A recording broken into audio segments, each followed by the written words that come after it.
So a lot of y'all are sending me this DoorDash package delivery option as a Dasher. We know DoorDash is everywhere. They're giving us a lot of opportunities. Is it good? Is it bad? Let's get into it a little bit. I want to hear y'all's opinion down below. Let's go. Pedro, DoorDash, Santiago, Mr. Bet on You, back at you with the RideShare Guy. Well, the last few years, DoorDash has really expanded. We can pick up food, obviously. We can pick up prescriptions. We can do shopping, right? We can pick up from Sephora, from Bed Bath & Beyond, PetSmart, Petco, all kinds of options. But now, a few weeks back, they started package delivery with FedEx, UPS, things like that. So basically, you pick up from a consumer, somebody's house, you take the package to the mailing place, you get things scanned, boom, you're done. You take a picture of the receipt and you get paid. Now, is this good? Is it bad? Have you guys done it? I have not. Is it similar to Uber Connect where you can pick up packages? I have one time picked up on Uber a package from FedEx. It was a big furniture kind of deal and dropped it off to a guy. But now we can go to consumers' homes, pick up their packages that they want to go, that they need to have sent out. And they don't even, people can have every kind of service done for them. Now, I think it's cool. I think the amount of opportunities we have on an app is a good thing. Now, is it going to pay you good? Is it not going to pay you good? Are there tips on there? Are there not? What's the base pay look like? That will be dependent, right?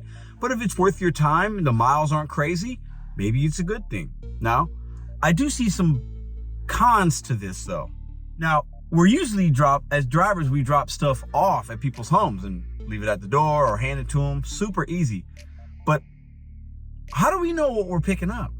Is it big? Is it going to fit in our car? Is it heavy?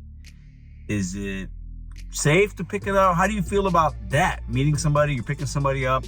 A lot of y'all, probably most of y'all won't want to do this, right? But it's an opportunity.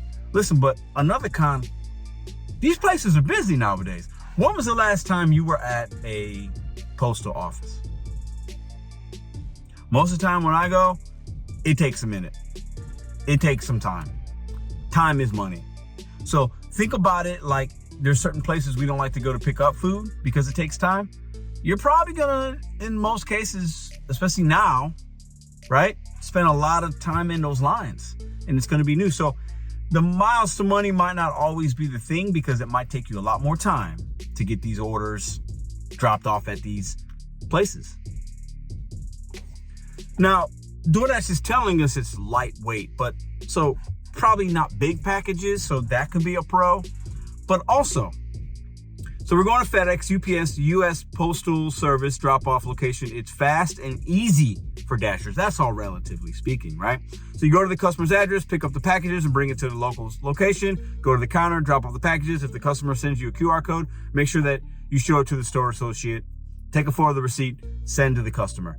Not difficult. I mean, probably in some ways the pro for this is it could be easier than some food delivery, but I don't know. I think I might try it for y'all to give a perspective and see, but I think a lot of the times when we're doing things that are different, they're probably going to require more time, and time is money, clearly. So at the end of the day, this isn't something I think I would do a lot of, but during slow times, maybe you can make a little bit of money. Now, my question to y'all is, what's the next thing DoorDash is going to have us deliver? We deliver pretty much anything, and most consumers now can get anything delivered to their front doorstep, whether it's through these apps or Amazon or whatever, which is good. We like convenience in this country. But what's the next thing? DoorDash going to have us delivering babies? We're going to be delivering automobiles that people purchase, right? That there are services for those things. But listen, I'm making a joke, but I'm being serious. What are the next things DoorDash is going to implement in our app as opportunities for us to try to make money? And are they good or are they bad? Opportunities are good. Consumers having opportunities are overall a positive thing. But when you try to grow so much and you try to offer so many services without having the current ones really done seamlessly, is that a good thing? Is growing too much too fast a bad thing? Let us know what you think in the comments down below. As you're watching this video, It's Christmas, it's happy holidays, whatever you celebrate. From me and my family to you guys, happy holidays, Merry Christmas to you. And we drop videos every Sunday, so come back next week and see what we got for you there. Have a great rest of your day.